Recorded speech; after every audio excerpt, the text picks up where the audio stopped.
They are mentioned in the Holy Quran. La ilaha illa ar-Rahman. La ilaha illa ar-Rahman. Ar-Rahman, Ar-Rahim, Al-Malik Al-Quddus. بسم الله الرحمن الرحيم. الحمد لله رب العالمين والصلاة والسلام على أشرف الأنبياء والمرسلين نبينا محمد وعلى آله وصحبه وسلم أجمعين. أما بعد، السلام عليكم ورحمة الله وبركاته. ودرسيغاني سغالات وكمد دروستي أنا وقم قدرني دروس كصابسا دعوة إسلامية هي منهجتيدا. waxaa nagu dambeeyay darsiga sideedaad oo aan kaga soo hadalnay manhajka ifraadka ah ama ku salaysan xadgudubka ama ku salaysan quluwiga oo dacwo ahaan dhibka uu keenay iyo dacwo ahaan sida uu yahay munxarifka baan ka soo hadalnay. waxaan insha Allah darsigan ku qaadanaynaa manhajka asaga ah maadaama dacwada islaamku ay u istaagtay in bani aadamka guud ahaan la anfaco bal xataa xayawaanaadka la anfaco oo diinta islaamka waa naxariis sida Ilaahay subhanahu wa ta'ala uu yiri wama arsalnaaka illa rahmatan lil alamin. marka diinta naxariista ahayd oo xataa xayawaanaadka iyo maaragtay bini aadamka oo dhan oo xataa gaalada laftooda ayagoo gaaladooda ah in diinta ay ka faa'iideystaan oo noloshooda iyo cadaaladeeda ay maaragtay ay ka faa'iideystaan ay ku hoos noolaadaan oo raxmadeeda ay helaan baa lagu talagalay. markii dacwadii noocaas ahaydoo xayawaan iyo xataa gaalo inay ka faa'iideystaan lagu talagalay meesha ku dambayso oo nimanka inxiraafka ay geliyeen dhibka uu keenay iyo ujeedooyinkii dacwada laga lahaa in laga gaaro siday cagsi ugu yihiin baan darsigan insha Allah tacaala kaga hadlaynaa.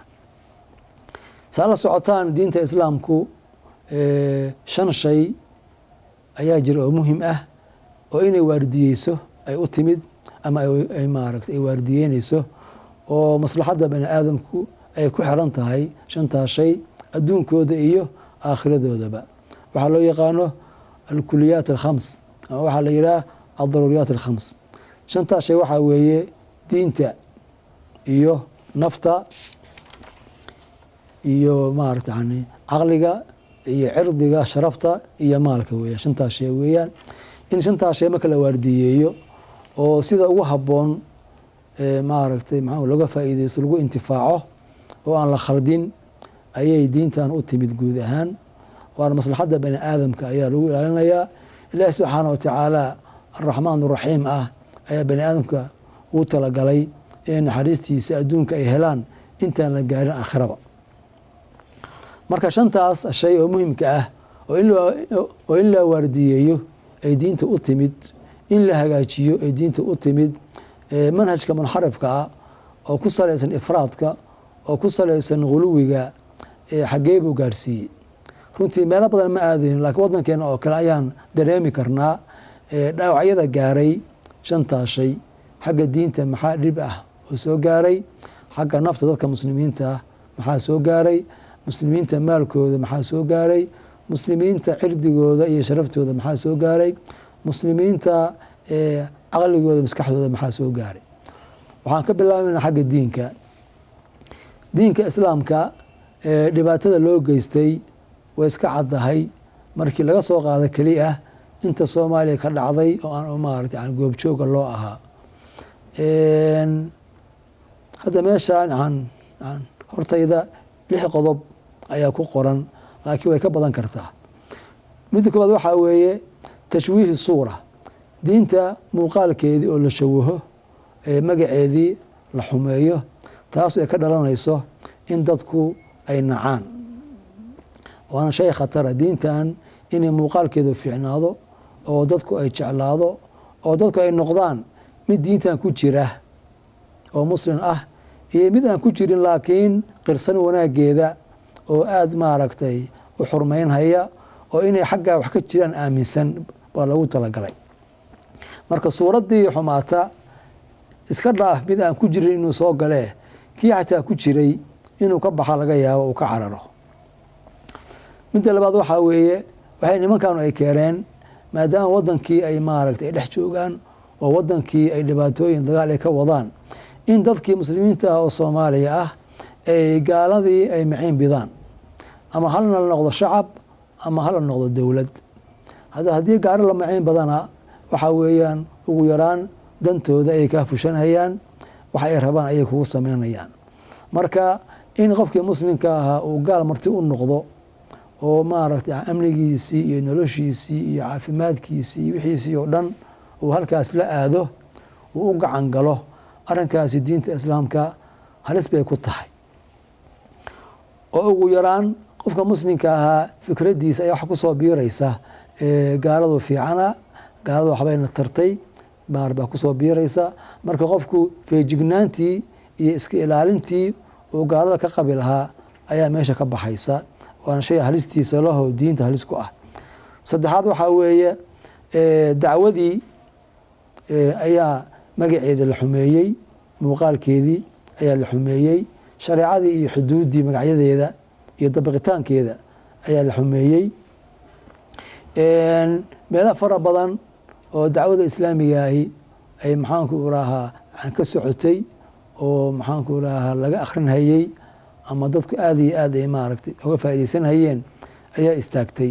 irdo badan ayaa xirmay. dacwadii keliya waxay maaragtay ku ekaatay qorigooda inay la socoto oo ayagaas meesha ay joogaan dadka ay khasbaan, markay baxaanna dadku ay maaragtay si rabaan iska yeelaan. saasna sax ma aha. dacwada islaamka qancin iyo maaragtay iyo fahamsiin bay ku socotay intii la soo waday, oo dacwadani maaragtay Soomaaliya gudaheeda waqti badan bay socotay. waxa wanaag muuqda oo Ilaahay subxaanahu wa tacaala uu nagu galladaystay, hadday tahay fahamka diinta, hadday tahay dadkii cibaadadii iyo shacaa'irtii iyo salaadii iyo masaajidii aad maaragtay usoo buuxsameen, hadday tahay dumarkii iyo xijaabkoodii muuqaalkooda fiican.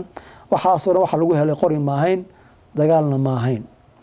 marka in intaa loo bedelo mid dagaal ku xiran oo qori ku xiran laga dhigo, oo markii qoriga uu joogana dadku ay maaragtay ay ku munaafiqeeyaan, ay dadku maaragtay ay tukadaan, masaajidda ay galaan, markaa baxdiidna lagu lacnado, arrinkaasi diinta iyo dacwada dan uma aha. marka dacwo ku xirnaan jirtay dadka maskaxdooda iyo qalbigooda in loo bedelo dacwo koox ku xiran oo qori ku xiran oo dagaal ku xiran, arrinkaasi dacwada oo dembi laga galay weeye. afraad oo xagga diinta waxa weeyaan waxay sabab u noqdeen muslimiinta ugxantoodii iyo deegaankoodii iyo meesha ay maaragtay ay taalay dadku maxaanku ay yaaleen in dhib weyn loo geysto. waxaa loo yaqaano baydat almuslimiin, muslimiinta baydadooda in la burburiyo bay nimankaana sabab u noqdeen. haddii marka baydadii iyo ugxantii iyo deegaankii ay burburaanna dadkii waa kala yaacahayaan. haddii la kala yaacana hadda markaa qof yaacay oo maaragtay qaxooti noqday, qofkaasu diintiisa se u waardiyeysanayaa, se u cibaadaysanayaa, se ugu dhaqmahayaa. maxaa yeelay socodka iyo safarka si ahaantiisaba inuu cadaab yaha baa la sheegay. nabigu sal alla alay waslm asagii lahaa safarku waa qidcatun min alcadaab. maaragtay axadkii hurdadiisa iyo maaragtay iyo jiifkiisii iyo maslaxadiisa iyo nidaamkiisa ayuu maaragtay u saameynayaa. qofkiin hadduu safarka aado uu dhamaysto dantuu lahaa ha soo noqdo isla markiiba. maxaa yeele qofka muqiimka aho degan cibaado iyo barnaamij iyo nolol socota ayuu maaragtay ayuu sameynaya. laakiin qofka safra oo xataa ganacsi xataa aadahaya ama meel kale aadahayahay, inta musaafirka yahay barnaamijkiisii diimeed wuu kala daadanaya. marka kaas waa kii safro caado u safraya. qofka qaxootiga noqday oo wadankiisa ka qaxay oo caruurta jiidahaya oo baahanhaya oo haraadaya, qofkaasi diintiisii iyo cibaadadiisii siay noqonayso waxay la tahay waa la qiyaasi karaa. marka dadkiiyo maaragtay qaxa oo fitno maaragtay u banbaxa ayaa ka dhalatay. shanaad waxaa weeye waxaa loo yaqaano tahriibka, wadankiiyo laga cararayo oo gaar ahaan dhalinyaradii wadanka aan fici lahayd, ummadda aan fici lahayd ay maaragtay tahriibahayaan oo banaanka ay ku shumahayaan ama badaha ay ku daadanayaan ama maaragtay lamadegaamada ay ku maaragtay balaayo ku cunayso ayaa ka dhalatay. oo runtii maaragtay waa qeyb si gaar ah in la tilmaamo u baahan weeye. inkastoo guud ahaan la wada qaxay, laakiin tahriibka iyo waxaa ka dhacay runtii dhacdooyin aad iyo aad naxdin u leh ayaa ka dhacday oo qofkii muslimkaa soomaaliga ahaa inuu naftiisa halaago oo meel lagu quusto lagu baaba'ay oo isaga laftiisa uu ka war doono bay ku khasabtay. marka yani way halaagsameen, way baaba'een, waa lagu xadgudbay, qaarkood waa la dilay, dumarkii gabdho badan baa maaragtay la kufsaday, gabdho badan baa ku xiran maxaanku raha xabsiya wadamo maaragtay gaalo ah. waxaasoo dhan meesha laga soo cararay iyo dhibka yani ka taagan ayaa sabab u ah oo nimankaasi ayagu maaragtay ay calankeeda ay sidaan. lixaad waxaa weeye dadkii ama wadanka gudihiisa ha joogaan wixii ku haray ama kuwii qaxootiga aaday ha noqdaan, waxaa weeyaan hay-aad ayaa loo gacmo galay. hay-aadkaas wadanka gudihiisa ka shaqaysanaya, qaxootiyaasha jooga oo inay dadka waxbaraan, iskuuladooda, caafimaadkooda, barnaamijkooda, tawjiihintooda aad iyo aad ummadda u dhexgalay, kuwaasoo afkaarta ay fidinayaan iyo waxa ay rabaan ay tahay waxa mar kastaba ummadda dhibaya ay tahay.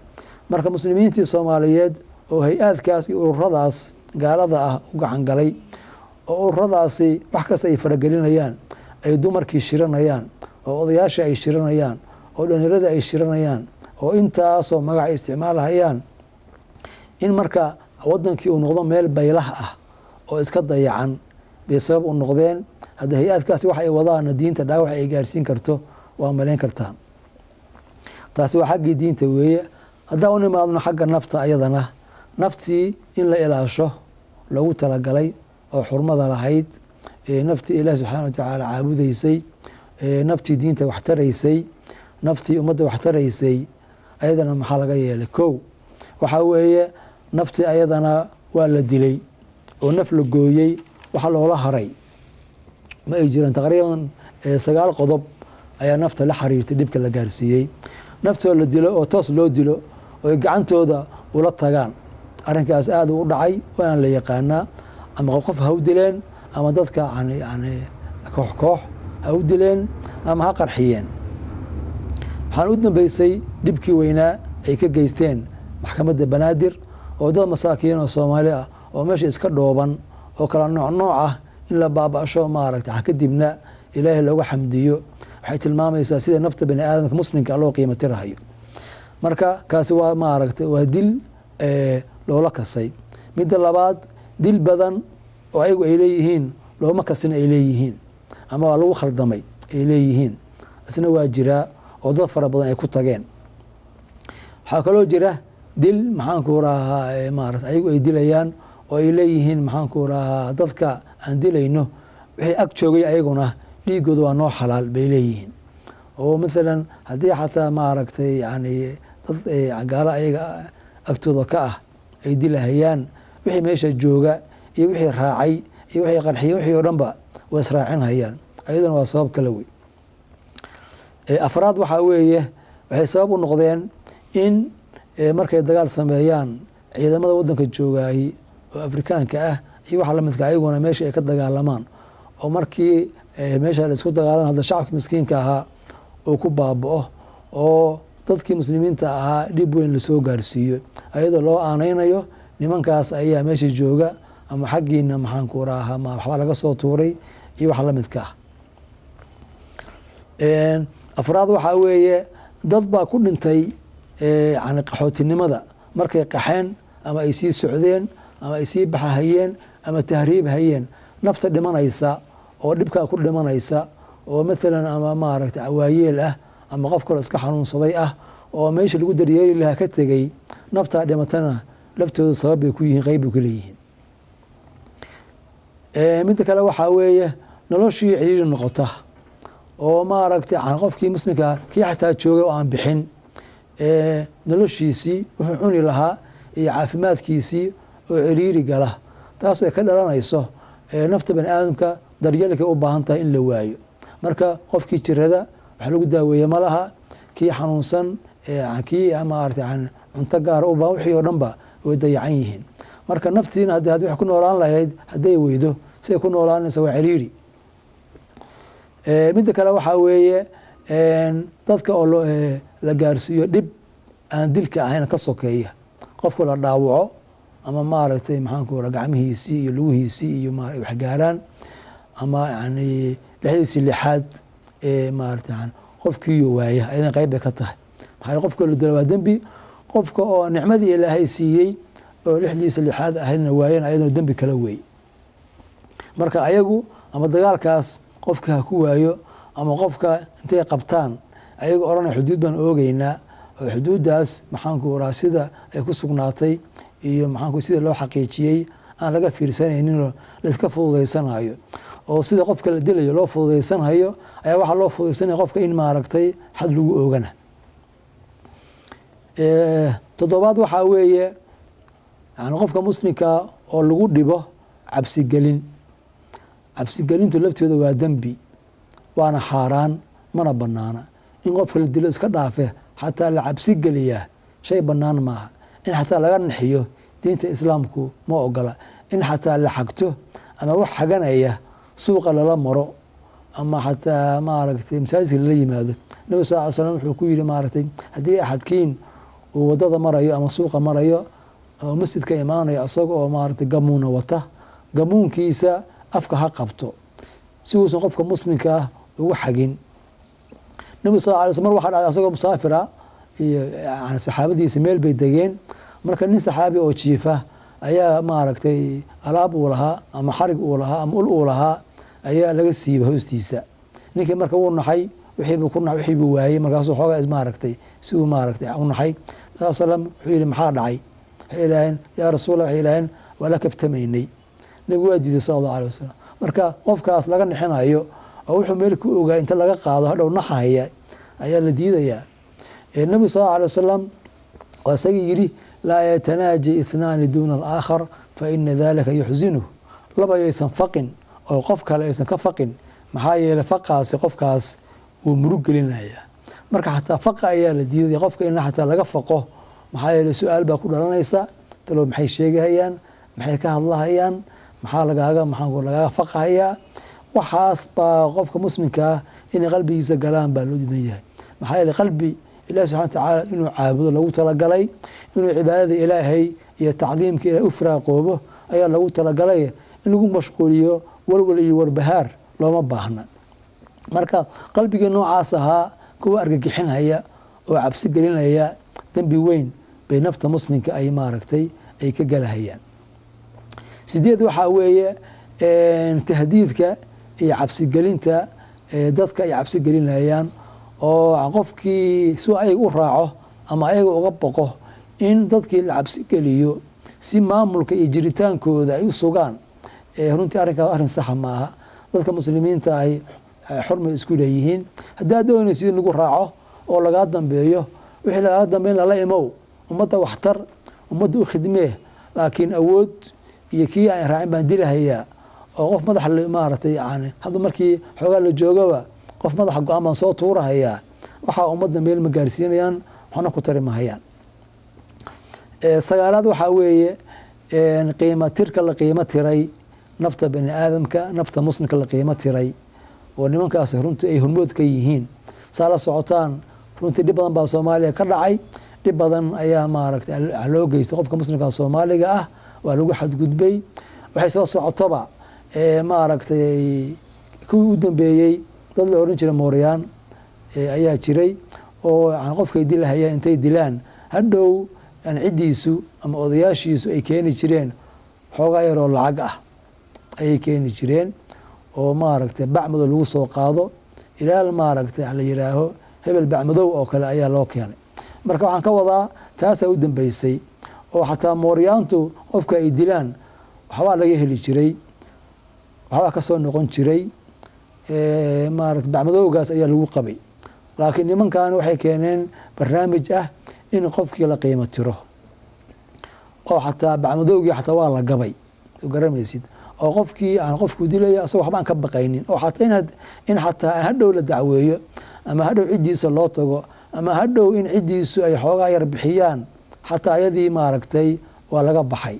marka qiimo tiridii meesha ugu dambeysay meesha ugu xumayd ayay nimankani nafti muslimka gaarsiiyeen maxaa yeelay afkay soo duubanayaan wayse soo qarinayaan ayagoo ka wada waxaana meel loo raacdo iyo cid samaysaba yaa la garanin taasuna waa khalad weyn oo qofka muslimka laga gelayo ciddii wax samaynaysaa waa inay tahay cid la yaqaano waxay u samaysay iyo sababteeda iyo waxa jira in la ogaado weeye. laakiin maxaanku irahaa cid wax samaynaysa waxa ay samaynaysana in mas-uuliyaddeeda ay qaado ka dhuumanaysaa diintu ma ogola. haddaa wax samaynaysid oo ku qanacsan tahay ay kugu saxan tahay banaanka iskeen maxkamadkeen warka caddee halagula doodo halkaasi ka baxaysaa. laakiin waxaan aada qarinaysid sidii hore loo yiri waxa qurun ku jira weeyaan.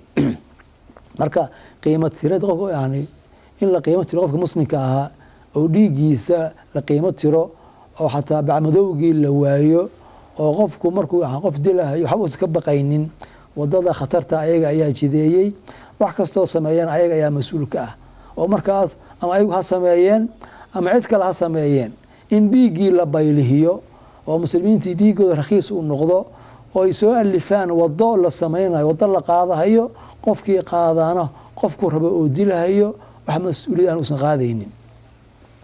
haddaan u nimaadno xagga caqliga saa la socotaan caqligu ma waa shay qaali ah waa wax bani aadamka xayawaanka ay kaga duwan yihiin weeye. walidaalika diinteenna muqadaska way waardiyeysaa way ixtiraamtaa way xurmaysaa sidii ku wanaagsanaan lahaa iyo falankeeda gashaa. marka caqligii in lagu cayaaro oo afkaar khaldan la geliyo oo qofkii bani aadamka ahaa wuxuu samaynayo caqliga ayaa asaas ku ah wuxuu samayn wuxuu asagu maaragtay ku fakeray ama uu fahmay oo la fiican weeye. marka qofkii suluug fiican ka imaan maayo haddii maskaxdiisu ay khaldan tahay. marka waxyaalaha khaldan maanta aan u jeedino waxaa ka dambeeya waxa weeyaan caqligii ayay nimankaani ay khaldeen oo ay macluumaad khaldan ay ku shubeen oo maaragtay waxaa loo yaqaano albidac alcaqadiya bidcooyin caqiide ku salaysan caqiide khaldan oo ku salaysan dadka muslimiinta gaalaysiintooda dadka muslimiinta dhiigooda la banaysto dadka muslimiinta ahoo xurmada ay lahayn laga qaado maskaxda noocaad ku shaqaynaysa waxaa laga filan karaay waxyaalaha hadda dhacahaya aada u jeedaan weeye.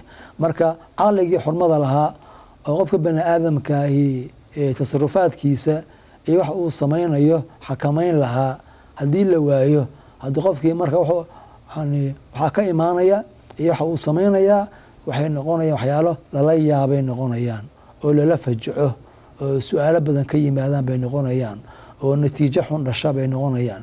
marka hadda waxaan la yaabanahay natiijooyinka xun oo noo muuqmuuqda su-aalaha badan oo la qabo waxaana la fajacaya o dhan waxa u sabab waxa weeyaan caqligii ayaa la khalday oo sidii loogu talagalay iyo toosnaantii iyo hagaagii ilaahi subxana wa tacala uu la rabay ayaa laga leexiyey. markaas wuxuu noqday caqli ay ka soo fulaan ficilada aan u jeedno oo diini ahaan iyo caqli ahaan maslax ahaanba khaldan. haddaan u nimaadno xagga maaragtay yani cirdiga qofka muslimkaa sharafta uu leeyahay magac uu leeyahay in la xurmeeyo la ilaaliyo ayaa ka mid ah waxyaalaha maaragtay yani waajibka ah. nebigu sal allahu alih wasalam markii u dambeysay oo muslimiinta ula dardaarmahayey xajkii caanka ahaa oo loo yaqaan xajatulwadaac nebigu sal allahu alih wasalam aada buu ugu celcelishay xaaraannimada nafta xaaraannimada maalka xaaraannimada qofka muslimkaa sharaftiisa. wuxuu ku mathelay ama maaragtay yani uu ku tusaaleeyey xaaraannimada iyo xurmada ay kacbadu leedahay xurmada maalmaha muqadaska ay leeyihiin xurmada ay maaragtay makaankaas iyo bilahaas ay leeyihiin iyo zamankaas. marka dhammaan xurmooyinkaas o dhan oo la isku dardaray marka la isku geegeeyo culayska ay leeyihiin nebigu sal alay wasalam ayuu wuxuu saaray nafta iyo maalka iyo qofka muslimka cirdigiisa. marka muslimkii magaciisii iyo sharaftiisii xagee bay maanta maraysaa waa la gaalaysiinayaa. haddii qof la gaalaysiiyey maxaa u harayba xadiid baa lahaa maaragtay muslimka oo maaragtay la lacnado ama la gaalaysiiyaa waa isagoo la dilay oo kale wey bay ka dhigan tahay. muslimkiioo la yihaaho waa khaa'iniin la yihaaho maaragtay muslimkiioo la yihaaho gaale u shaqaynayaan muslimkii oo gaar ahaan culimmadoodii dadkoodii waxgaradka ahaa la durahayo wax laga sheegahayo maaragtay bani aadamka maxaanku ra way kala xurmo badan yihiin ama way kala maaragtay darajo fiican yihiin. marka meel dadkii culimmada ahaa oo ahludiinka ahaa la dacninhayo ama la gaalaysiinayo oo laleeyahay waa khaa'iniin cid ku badbaadaysa ma jirto. tan kale waxaa weeye cirdiga gabdhaheena muslimaadka ahaa oo inay fitnoobaan oo dayacmaan loo bandhigo weeyaan. dadka muslimiinta hadday isku meel degan yihiin oo wadankooda ay joogaan way isweheshadaan, way iskaalmeeyaan, way iswaardiyeeyaan. laakiin markii la burburo oo la kala qaxo oo qolo kasta ay meel aado oo gabdhaheena ay meelahaas ku dayacmaan, haddii cidla laga helahayaa markaasaa la hadidayaa ama la kufsanayaa ama la boobayaa ama intay wadamo gaalo tagaan ayay afkaarta gaalada qaadanayaan, markaasay xurmadii ay lahaayeen, xishoodka ay lahaayeen ayay waayahayaan. marka gabdho fara badan oo Soomaaliya ku waardiyeysan lahaa oo ku sharaf lahaan lahaa oo ku xifdisanaan lahaa oo xurmo ku lahaan lahaa markay ay qaxeen oo gaalo u gacan galeen way isbedeleen. maxaa yeelay cid waardiyeynaysa iyo cid taqaana ma jirto. marka wadanka la joogo la yaqaanaa waa inay heblo wiilkan gabadhaan waa inay hebla wiilkan waa hebel waa la yaqaanaa. marka asaguna bulshada taqaana buu qofkii ka xishoonayaayo waxbuu reebanayaa. laakiin markii qofka laga tuuro oo la geeyo meel wadan gaalo ah oo la geeyo tuulo ku taala Mareykan ama tuulo ka taala Yurub la geeyo, qofkaasi mujtamac uu ka xishoonayo ama mujtamac waardiyeynaya ama bulshada uu heshanaya waa bulshadee ma jirto weeye. marka waxa cirdi iyo sharaf dayacantay waxa gabdhaheeni ku dhacay iyo dhalinyaradeenii dayacmeen oo ama xataa qaarkood gaaloobeen baa la sheegayay ama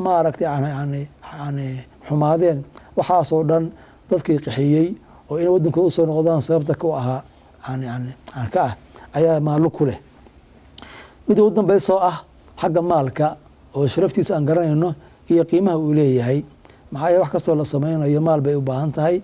marka xataa aad tukanaysid dharaad ku tukatid, dharku waa maal, makaanku waa maal. marka xataa cibaadadii ayaa xoolo u baahan. marka xoolihii noocaas ahaa oo xurmada lahaa oo nabiga sallallahu alayhi wasallam uu yiri laa yaxilu maalu mri'in muslimin ilaa bitiibi nafsihi, qofka muslimka xoolihiisu xalaal ma aha ilaa inuu asagu uu asagu raali ka yahay ma ahane. maxaa laga sameeyey?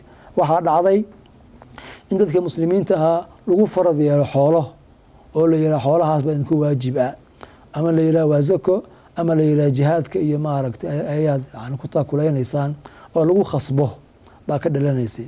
waxaa imaanaysay in xoolo la khasbo si aan rasmi ahayn. marna maamulkooda ayaa xoolihii khasbanaya oo nin maamul ah ama magac maamul leh ayaa dadkii ka qaadahayay. marna qof magacaas iska weheshanhaya oo la iska baqahayo oo hadda ummadda dullaystay ayaa iska qaadanaya, asagoo xataa kuwii kale aysan ogeyn magacaas laga baqahayo oo ummadda cabsigelinta ummadda la odhan karo dhufaanay ayaa magaciisa lagu adeegsanayaa. marka xoolo aan rasmi ahayn oo xataa kuwii madaxda ahaa ama maamulkooda aysan ogeyn ayaa lagu qaadanayaa.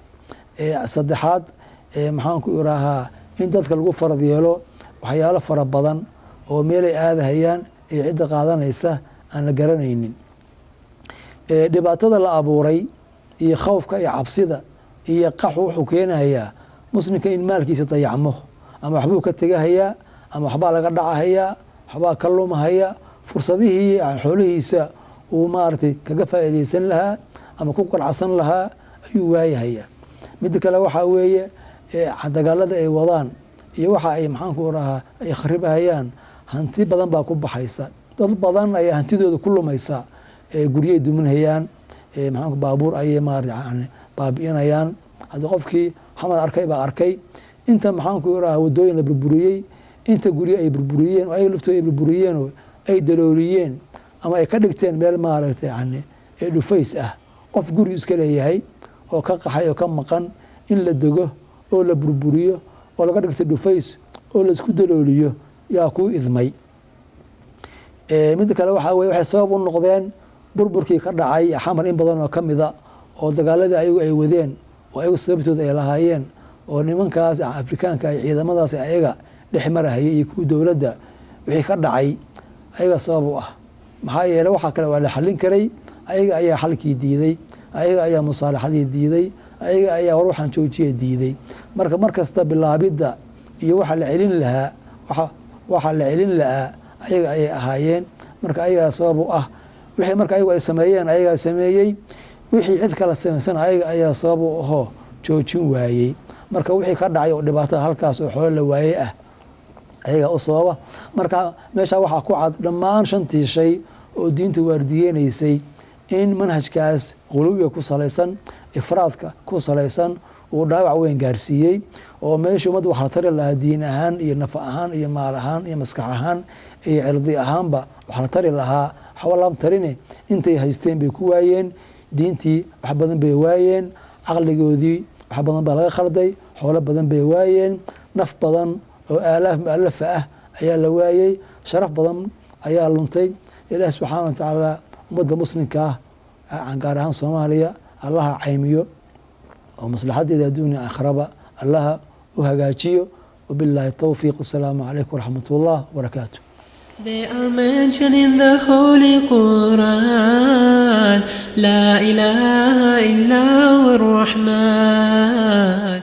La ilaha illa ar-Rahman. Ar-Rahman, Ar-Rahim, Al-Malik, Al-Quddus.